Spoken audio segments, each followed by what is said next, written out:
اب چونکہ ایک طرف ہم وافر پانی کی بات کر رہے ہیں، دوسری طرف ہم یہ بھی بات کر رہے ہیں کہ بعض کو ڈراؤٹس بھی ہو سکتے ہیں، تو ہمیں اور بھی واٹر سٹوریجز کے آپشن دیکھنے چاہیے. ہم ڈیمز تو چلو بڑے سولوشن ہوتے ہیں، لیکن بہت سارے چھوٹے اسمال سولوشنز ہو سکتے ہیں.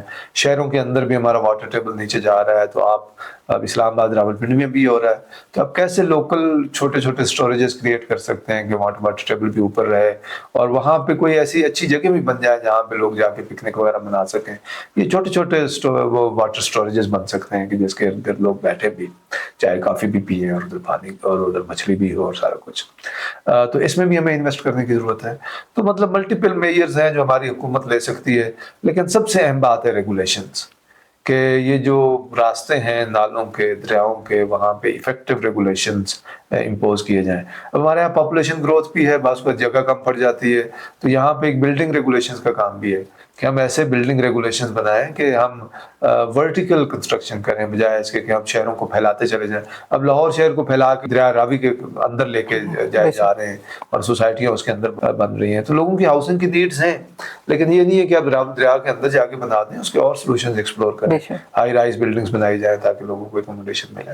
تھینک یو سو مچ مختار صاحب، بہت ڈیٹیل میں ہم نے بات کی آج اس بہت ہی اہم موضوع پہ، اور اس وقت کیونکہ پورے پاکستان میں بہت سارے لوگ جو ہیں وہ اس سے متاثر ہیں، بہت سارے اضلاع متاثر ہیں، تو definitely it's one of the biggest challenge right now in Pakistan. تو ناظرین، آج کی گفتگو میں ہم نے دیکھا کہ پانی جہاں ایک طرف زندگی ہے، وہیں پہ یہ آفت بھی بن سکتا ہے، اور اس کا اثر نہ صرف آپ کی زندگی، آپ کی اکانومی، بلکہ امن کے اوپر بھی ہوتا ہے.